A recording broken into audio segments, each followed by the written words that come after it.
Entonces, vamos a estudiar los subespacios vectoriales. Se llama subespacio vectorial S de un espacio vectorial V a todo subconjunto S que esté contenido en V o que S sea igual al propio espacio vectorial V, tal que, con las mismas operaciones, suma de vectores y producto por un escalar que están definidos en el espacio vectorial, S sea también él un espacio vectorial. Vamos a tratar de entender un poco entonces ahora esta definición. Para determinar si un subconjunto es un subespacio, no es necesario verificar todas las propiedades de un espacio vectorial. Vamos a ver un criterio más sencillo. Sea V un espacio vectorial y S un subconjunto de V.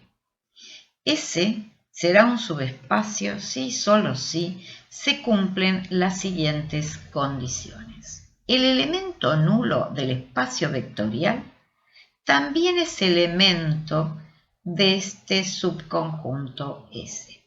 Esta condición es una condición necesaria. Esta condición nos asegura que este subconjunto no es vacío. Que el elemento nulo de V esté contenido en S no nos asegura que sea un subespacio vectorial. Es una condición necesaria, pero no suficiente. Las otras dos condiciones que necesitamos para afirmar que un subconjunto es un subespacio vectorial deben ser que, tomados dos elementos de S, su suma también esté contenida en S. Y tomando un elemento de S y multiplicándola por un número real C cualquiera, este producto también esté en S. La mejor manera de comprobar si S es un subespacio es buscar primero si contiene al nulo de V, porque esta es la condición necesaria. Veamos ahora algunos ejemplos. Entonces, V es el espacio vectorial R2, el plano. S es un subconjunto de vectores X e Y del plano, tales que Y la segunda componente es 2X más 1. Nos preguntamos, ¿S es un subespacio de R2? Bien, ya dijimos que lo primero que tenemos que chequear es si el elemento nulo de V, que es el origen de coordenadas, está contenido, pertenece a este subconjunto S. Como S es la recta 2X más 1, vemos que esta recta no pasa por el origen de coordenadas. Por lo tanto, S no es un subespacio porque el nulo, el origen de coordenadas, no está en este subconjunto. Veamos ahora entonces otro ejemplo. Tenemos que B nuevamente es el plano y que S es un subconjunto de vectores X e Y tales que la segunda componente es el doble de la primera. Entonces nos preguntamos, ¿S es un subespacio de R2? Bien, primero tenemos que ver si el nulo de R2, que es el origen de coordenadas, pertenece a S. Como la recta pasa por el origen de coordenadas pertenece a S. Ahora bien, para chequear las otras dos condiciones deberíamos tomar unos elementos genéricos del plano R2, o sea, dos vectores genéricos. Como nosotros lo que queremos es ejemplificar, entonces vamos a hacer eso, vamos a hacer uso de ejemplos para que ustedes vean que se cumplen las dos condiciones. Si quieren trabajar con elementos genéricos, lo pueden ver en el ejemplo 6 y 7 de la página 155 del texto. Simplemente nosotros ahora queremos mostrarles con ejemplos. Entonces, lo que tenemos que chequear es que si sumamos dos vectores contenidos en la recta, el vector resultante pertenece a la misma recta. Nuevamente vamos a ejemplificar.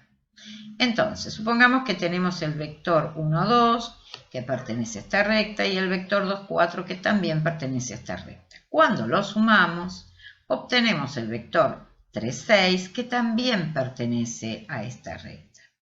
Luego queremos ver si multiplicamos un vector cualquiera de la recta por un número real, el vector resultante pertenece a la recta. Veámoslo con el ejemplo. Entonces, Tenemos el vector 1, 2 que lo multiplicamos por menos 2 y obtenemos menos 2, 4 que también pertenece a la recta. Estos dos vectores, tanto el 1, 2 como el menos 2, 4, recuerden que son vectores paralelos. Por lo tanto, concluiríamos que ese es un subespacio de R2. Vuelvo a repetir. Realmente, para comprobar esto, para mostrarlo, deberíamos haber tomado dos elementos genéricos de la recta. Pero como eso ustedes lo tienen en el texto, acá quisimos simplemente ejemplificar. Con esta misma idea vamos también a ver si este otro subespacio, si este otro subconjunto es un subespacio de R3, ejemplificando. Entonces, supongamos ahora que el espacio vectorial es R3 y ese es un subconjunto de vectores que pertenecen a este espacio vectorial, tales que cumplen con esta condición. Ese es un subespacio de R3. Bien, sabemos que esto es un plano que pasa por el origen. Así que primer chequeo. El origen de coordenadas pertenece a ese porque si reemplazamos, obviamente da 0 y por otro lado vemos que este plano pasa por el origen. Ahora tenemos que ver las otras dos condiciones, ¿no? Si sumamos dos vectores contenidos en el plano, el vector resultante también pertenece al mismo plano. Ejemplifiquemos. Entonces, supongamos que tomamos el vector menos 1, 1 y el vector 1, 2, 1. Cuando reemplazamos menos 1, 1, este vector está contenido en este plano. 1, 2, 1, 1, 2, 1 también está contenido en el plano. Y el vector 0, 3, que sería menos 6 más 6, 0, también está contenido en el plano. Y ahora nos falta ejemplificar la segunda condición, ¿no? Si multiplicamos al vector menos 1, 1 por menos 3, obtenemos el vector 3, 3 menos 3, lo vemos aquí, ¿verdad? Y el vector 3, 3 sería 9 menos 9, también pertenece a este plano. Entonces, este plano es un subespacio de R3. Fíjense que cuando hacemos U más B, obtenemos el vector suma, ¿no? Y el otro cuando hacemos el producto por un escalar. Obtenemos también estos dos vectores. Bien, entonces ahora veamos otro ejemplo. Tenemos el espacio vectorial R3 nuevamente y ese es un subconjunto de vectores de R3 tales que x menos y igual a 0 nos están dando la ecuación cartesiana de un plano y x más y menos z igual a menos 1 nos están dando la ecuación cartesiana de otro plano. Ese es un subespacio de R3. Bueno, lo primero que podemos observar es que estas son las ecuaciones o unas ecuaciones cartesianas de una recta, porque como estos dos planos no son paralelos, determinan una recta como la están viendo aquí. Por otro lado, el plano x menos igual a 0, que es el plano rosa, pasa por el origen, pero el plano x más y menos z igual a menos 1, que es el azul, no pasa por el origen. Entonces, esta recta que están determinando estos dos planos es una recta que no pasa por el origen. Por lo tanto, este subconjunto S no es un subespacio porque no contiene al origen de coordenadas. Bien, resumiendo, veamos entonces qué subespacios podemos encontrar en R2. En R2 podemos encontrar el subespacio trivial siempre y las rectas que pasan por el origen y también R2 el mismo es un subespacio de sí mismo. En R3, ¿qué subespacios podemos tener? Podemos tener el subespacio trivial, las rectas que pasan por el origen, pero ahora agregamos los planos como vimos antes que pasan por el origen. Y R3 que es en sí mismo un subespacio. Y en Rn podemos encontrar el subespacio trivial, las variedades lineales que pasan por el origen, que son también las rectas de Rn, los planos de Rn y las otras variedades lineales, y el propio Rn, que también es un espacio de sí mismo. Bien, veamos otro ejemplo. Ahora cambiamos el conjunto. Tomemos el conjunto de matrices cuadradas de orden n. Y ese es el subconjunto de las matrices inversibles. Recordemos que una matriz admite inversa si su determinante es distinto de 0, ¿no? Estamos en el conjunto de matrices cuadradas, ¿verdad? Entonces, ¿ese es un subespacio del espacio vectorial de las matrices cuadradas? No, porque ese no contiene al cero del espacio vectorial, porque el cero del espacio vectorial es la matriz nula, pero la matriz nula, su determinante no es distinto de 0, no es una matriz inversa, por lo tanto no pertenece a ese.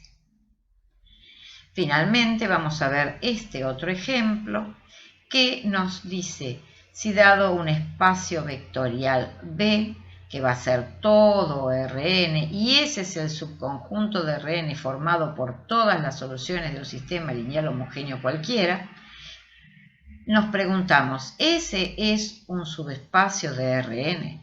Bien, para ver realmente la demostración de que efectivamente es un subespacio, tienen que leer el ejemplo 8 de la página 156. Nosotros, como hicimos anteriormente, vamos a mostrar con un ejemplo las condiciones para ver que efectivamente es un subespacio vectorial. Entonces, tomemos, por ejemplo, un sistema lineal homogéneo de R3, en donde sus ecuaciones vienen dadas por este sistema, por estos dos planos. Entonces, si lo resolvemos por Gauss, encontramos que las soluciones son y igual a menos 2z, x igual a menos 5z, y entonces el conjunto de soluciones lo podemos expresar como menos 5z, menos 2z y z, con z perteneciente a los reales. Lo que queremos ver es lo que nos proponemos con el ejemplo, ver si este conjunto de soluciones es un subespacio vectorial de Rn. Entonces, lo que vamos a hacer es revisar primero si el nulo está y luego verificar las dos condiciones para la suma de las soluciones y para el producto de una solución por un número escalar. Entonces, recién acabamos de encontrar las soluciones de este sistema lineal homogéneo que son de la forma menos 5z, menos 2zz con z perteneciente a los reales. Entonces, nosotros lo que vamos a hacer, ya dijimos, es ejemplificar. Si queremos ver realmente cómo se demuestra, tendríamos que recurrir al ejemplo 8 de la página 156 del libro. Acá simplemente queremos ejemplificar para que ustedes comprendan. Entonces, primero tenemos que ver si el elemento nulo de R3, que es el 000, pertenece a ese. Como el 000 está en el conjunto de soluciones, el nulo pertenece a ese. Y luego debemos chequear las dos condiciones. O sea, si sumamos dos soluciones del sistema, la suma tiene que ser una solución del sistema. Por ejemplo, si tomamos dos soluciones, x sub 1 y x sub 2, fíjense que si z es 1, obtenemos menos 5 menos 2, 1, que es solución, ¿verdad? Menos 5 más 4 menos 1 más 1, 0. 5 menos 6 menos 1 más 1, 0. Y esta otra solución, menos 10 menos 4, 2, cuando z es igual a 2. Cuando reemplazamos, menos 10 más 8 menos 2 más 2, 0. Cuando reemplazamos, 10 menos 12 menos 2 más 2, 0. Por lo tanto, elegimos dos soluciones de este sistema y queremos ver si al sumarlas obtenemos una solución del sistema. Entonces, chequemos. Menos 15 menos 6, 3. Menos 15 más 12 menos 3 más 3, 0. 15 menos 12, 3. 15 menos 18 menos 3 más 3, 0. Por lo tanto, la suma, esta otra nueva solución, pertenece al sistema. Es solución del sistema. Bien. Y la segunda condición es si multiplicamos una solución cualquiera del sistema por un número real, el producto es solución del sistema. Bueno, tomemos un c igual a menos 1 y multipliquemos a la solución 1. Al menos 5 menos 2, 1. Cuando lo multiplicamos por menos 1, obtenemos 5, 2 menos 1. 5, 2 sería menos 4, 1, menos 1, 0. Y aquí sería menos 5 más 6 menos 1, perdón, menos 5 más 6, 1, menos 1, 0. Por lo tanto, también es solución del sistema. Entonces, lo que acabamos de ver es un ejemplo, pues propusimos un sistema de R3 lineal homogéneo, y entonces vamos a decir que efectivamente este conjunto de soluciones es un subespacio de R3 porque es un caso particular de esta propiedad. La propiedad dice que el conjunto de soluciones de un sistema lineal homogéneo cualquiera es un subespacio de Rn. En particular, analizamos con ejemplos este de R3, que también ahora lo vamos a visualizar. Vamos a visualizar este conjunto de soluciones. Entonces, cuando queremos ver esto con el GeoGebra, fíjense que si a las soluciones a S le adjudicamos el parámetro t, estamos encontrando las ecuaciones paramétricas de una recta que pasa por el origen. O sea, ese conjunto de soluciones representa una recta que pasa por el origen, que nosotros ya sabemos además que es un subespacio de R3. Bien, con esto hemos terminado la sección 3.1 y 3.2. Vamos a seguir con la otra presentación que falta y que es combinaciones lineales y subespacios generados.